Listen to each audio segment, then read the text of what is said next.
الان یه دونه نظیرش عرض میکنم. روایت داره تو نهج البلاغه هم شاید باشه که امیرالمومنین صلوات الله علیه بعد از 25 سال خونه نشینی، اولی که مردم باهاشون بیعت کردن، اولین سخنرانی که کردن، در اون سخنرانی اینجور فرمودن، مضمون فرمایششون یعنی معنای فرمایششون فرمودن همین جوری که خدای عزوجل توحید خودش را قبول نمیکنه مگر به رسالت، همین جور توحید و رسالت را قبول نمیکنه مگر به امامت.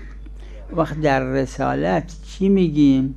اگه کسی نسبت به پیغمبر صلی الله علیه و آله تمام اینایی که فرمودید قبول داره اما حکومت پیغمبر قبول نداره، این چی میگیم اونجا؟ در امامت هم عین همون میگیم.